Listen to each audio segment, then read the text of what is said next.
is something that the Constitution of the United States mandates that we enumerate and determine for the appropriations for the House of Representatives among the states, and that was one of the goals of the Founding Fathers. Ensuring a robust census response is very critical to the state of Alabama.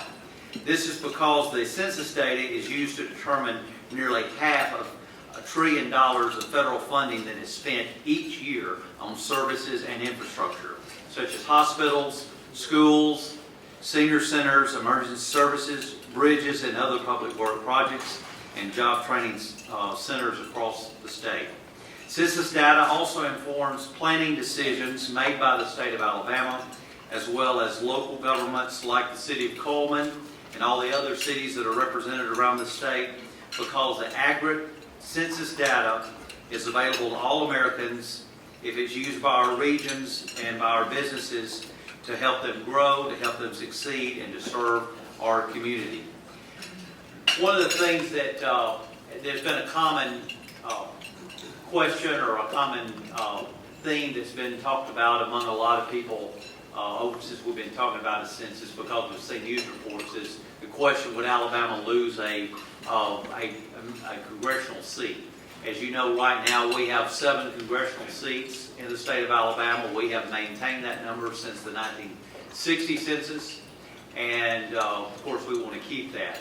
And it's sometimes when I see reports, I find it actually hard to believe that we're even having this discussion, because we see all of the economic developments that's happening in the state of Alabama, especially over the last several years. And I'm going to introduce the governor here in just a minute, but she's done a great job in doing economic development, and we're very proud of that. But at the same time, we've got to remember there's a lot of other states that are having economic development as well.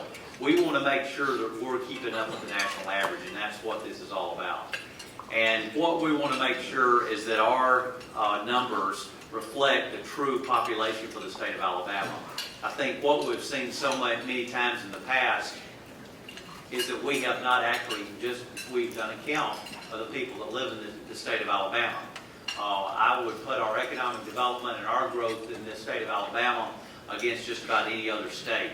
And I think if all people are counted, then we can rest assured that we will maintain those 7 congressional districts.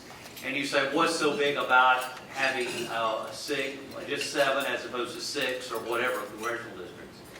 The amount of money that comes in from the federal government is based on the population. There's approximately $1,600 comes in from the federal government on a yearly basis to the state of Alabama. For every person that's not counted in the state of Alabama, that money goes to another state. And so our goal is to make sure that we count every person in this 2020 census. And really that's why I wanted to have the director down here in our state to emphasize the importance to make sure we count every person possible. Well, good afternoon, everyone. Thank you, Congressman Aderholt, for bringing us all together to address this critical issue that faces Alabamians, and that's the U.S. Census. Folks, there's a lot at stake with this census for our state. A lot is at stake. And Congressman Aderholt, due to your leadership and your colleagues in the delegation, the state of Alabama has received more federal funds to work on this census than we had requested, and because of that, we appreciate your efforts on our behalf. And the reason we've gotten this money is to make sure that everyone is counted. Having an accurate and complete census is vitally important because of the correlation between the participation rate and the federal funds that we get that go to health care, infrastructure, education, and on and on. Folks, if we turn out at the rate we did in 2000, we will lose 2 congressional seats. If we turn out to the rate we had in 2010, we'll lose 1. My goal for this census is to reach at least 80% participation rate, set a record, and stand up and be counted. I'm very grateful and appreciate the work that DECA, Ken Boswell, and Nita Archie have led, and also the I Count initiative, because it explains the role of every individual in the state and how easily this task can be accomplished. My administration will do everything we possibly can to make sure that we're successful in this effort. Main reason is we want to keep the number of representative congressional seats that we have in this great state and the federal funds that come with it. So thank you again for being here, and thank you for making Alabama so very special. Keep it up. Let's go forward, and I look forward to seeing us get across the finish line. Help me welcome Dr. Stephen Dillingham, Director of the Census Bureau of the United States of America.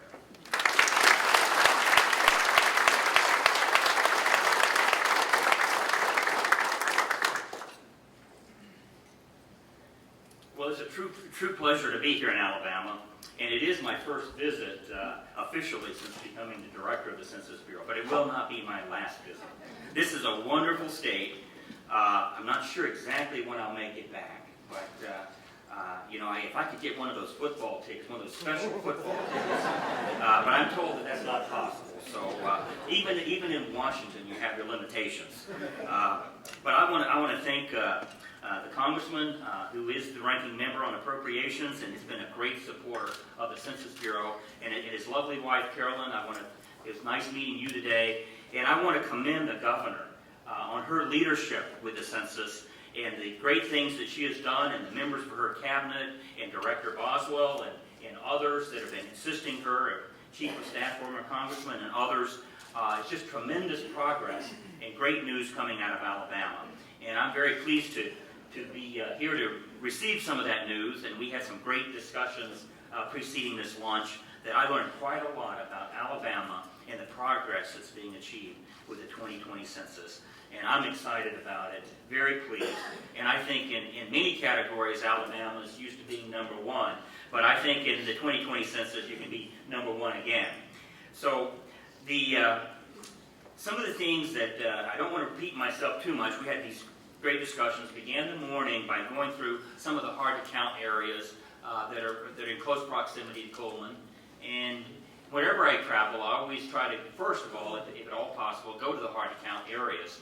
In the hard-to-count areas in Alabama, largely, sometimes they're rural areas. We also have the urban hard-to-count areas in Alabama, particularly in Birmingham. Tomorrow morning, I think I'm going to be visiting some of those. But it's great to get out and to see what some of the challenges are and what some of the opportunities are whenever I visit a location. But certainly have enjoyed and benefited from being here in Alabama. Some of the great progress being achieved, the governor, I guess 1 year ago this month, issued an executive order, 715 I believe it is, in which he set up the complete count committees, and Director Boswell took a lead role in that, and there's been progress achieved, rapid progress ever since. So it's great to see that. Now I'm going to highlight some of the things that we're doing at the Census Bureau. The Census Bureau sometimes during other parts of the decade, kind of a nondescript entity that does statistical work. In my background, a large part of it has been in statistics. I headed up 2 other federal statistical agencies, and that's why I guess they gave me the opportunity to do the Census Bureau. But it's a great opportunity. I very much appreciate it. And we do we do more than 100 surveys and censuses at the Census Bureau. And we have some of our staff with us here, and they'll be working with you and your committees on the complete count. Now, I sometimes describe the Census Bureau in the 2020 census as having an A plan and an A team. And I'm in Alabama, and A means something else. So it's the Alabama plan and the Alabama team is at the very top. When I was flying here, I got to read the action plan of the governors and the folks here in Alabama, and it's a terrific action plan. And it very much helps us in Washington at the national level to know what's going on. And a lot of it actually ties in, particularly the schedule with regard to the education and the awareness and the execution of the plan ties in with our schedule. We're very pleased. As Congressman mentioned, the importance You can't stress enough the importance of the 2020 census. It is extremely important in so many ways, certainly apportionment, redistricting, and certainly the federal dollars, but also with the state and local dollars, and with your organizations and with your businesses. And I've had conversations today with people, including at the beginning of lunch here, about people who use our economic statistics and use our data for businesses. When you think about the census, the data is the most used in the country because almost everything kind of comes down to how does it impact people. Whether you're calculating the unemployment rate or trying to determine policies or make decisions, even at your local community level.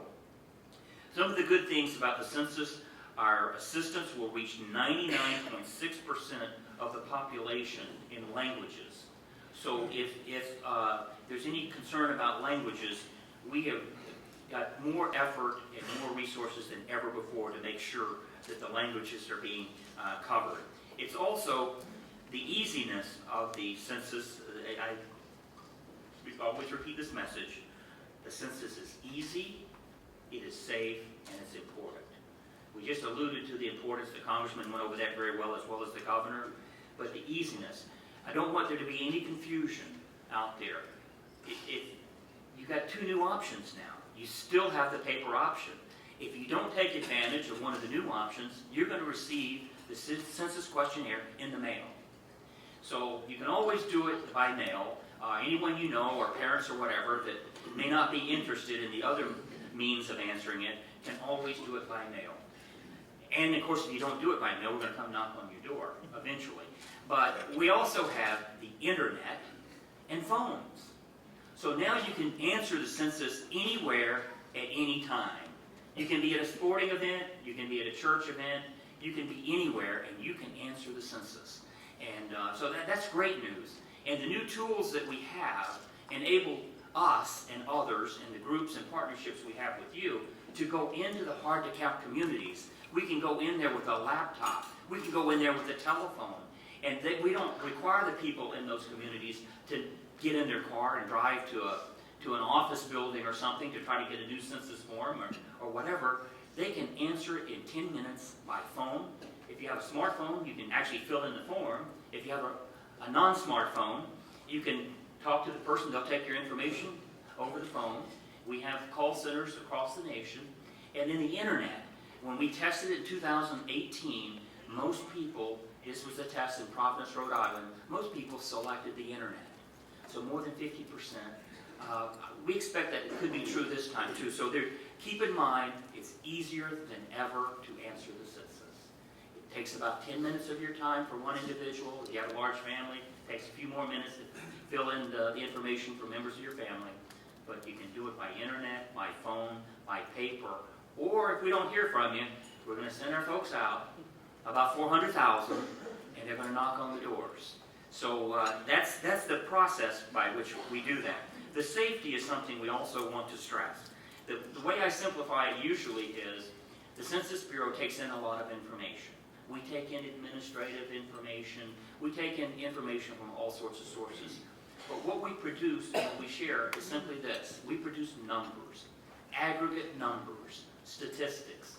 We don't give out any personal information, any confidential information whatsoever to anyone, not law enforcement, not anyone. We give out numbers. So we hope that people understand that, but we also have very stringent laws, federal laws, that if we were to violate that, and the Census Bureau has an excellent track record, but Congress in the 1950s passed laws that protects this information. If we were to violate it, we would go to prison for a number of years, and we would pay fines that none of us could afford, and we take a lifetime oath not to violate anyone's confidentiality or this confidential data. So the law is there, but more important than the law, and the reason we don't have any violations of the law, is we have a culture and a practice at the Census Bureau to protect this information. And people are very proud of that role, and they take it very seriously, and that's why we want to say that it is very safe. I won't get into the cybersecurity things, but we have state-of-the-art, just generally, we have state-of-the-art tools. We got the best people, private sector. We got the federal intelligence agencies, everyone working with us to make sure that we don't have any cybersecurity issues. Those of you that dealt with this topic and you read the newspapers, that's a new kind of area for government and business generally, is what can happen, and particularly in the field of cybersecurity. And I can assure you, we have the best safeguards that are available. There is no guarantee. So what we do is we constantly monitor. We have contingency plans, we have mitigation plans, but we constantly monitor 24 hours a day, 7 days a week. And we have, as I said, state-of-the-art technologies, and we do work with Homeland Security and others. We're actually having meetings and briefings with them next week. But I just want you to know it is safe. And the other thing is, I don't like to mention this, the data, we're bound by law to keep it confidential. The data is very basic data. People tell me, hey, I can find out half this data just going on the internet, and they don't have to go through the Census Bureau. And that may be true. You know, your date of birth, your sex and gender, and other little variables that your age. Sometimes the age doesn't match with date of birth, which is an interesting thing. But you can find some of this on the internet. So we can't protect against that, but we protect our data on those topics. So you won't get it from the Census Bureau, but there are other sources out there where someone can find out your address, perhaps, find out your date of birth, and I'm aware of that. So we protect it with all the force of law and with the best tools available. Now, I want to mention that address canvassing is underway. We're hiring about 40,000 people, and they're going to be going out and checking the addresses. We have addresses for every residence in the United States. Now, about 2/3 of them we've kept over the years. We update it regularly, but we also use satellite imagery to verify, are those homes and residences still there? Have they changed? Do you have additions to them? Have they been perhaps destroyed, or are they now vacated? So we do that through satellite imagery. That helps us a lot. But whatever there's a question, we send the people out. And so if they're in your community, and if they knock on your door, they're just there to verify that a person is living there and preparing for the actual count of the census. The rural areas are of special interest to us, and we're trying to do everything we can to make sure that we reach everyone and that we get the highest possible response rate, as the Congressman mentioned.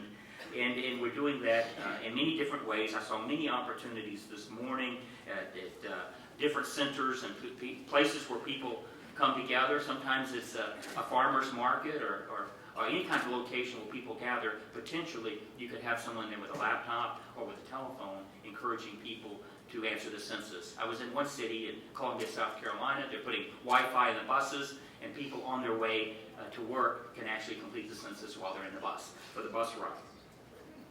So the communications campaign is something you'll be hearing more about, particularly in January. We have the most massive and I think the most well-researched and evidence-based communications campaign ever.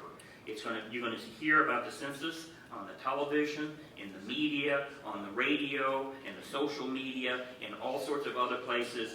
And we're going to reach about 99% of the population with messaging about the Census Bureau. It's here and coming, and that you should be completing the census, and that it's safe and important. So I did review the Alabama Action Plan. It's an excellent action plan. We don't really judge them, but I can just tell you that this is the best state one that I've seen so far. And I've seen some city ones and stuff. Everybody's making progress. But this one, I love the fact that it's called an action plan. Alabama is ready for action.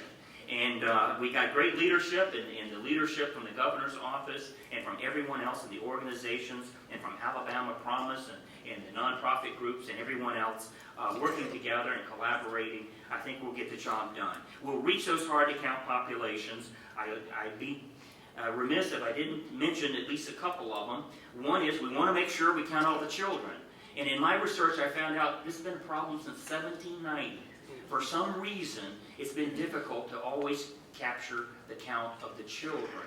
And today, maybe that issue is somewhat changed. Households have changed. kids, children are sometimes living with grandparents or relatives or friends, and they need to be counted. So we've trained our people to always inquire when they're doing the follow-up, that they always ask, are you sure, is anyone else living in your house? Do you have any children in your house? Because sometimes people feel that if they're not the legal guardian, that they shouldn't reveal who may be living in the house, and children can sometimes not be counted. We don't want that to happen. The American Indians and Alaskan Native communities, we have special outreach. We have special outreach for a number of communities, but the homeless, I'm told that in Cullman that isn't a major issue. In some places I visited, the homeless is a major issue.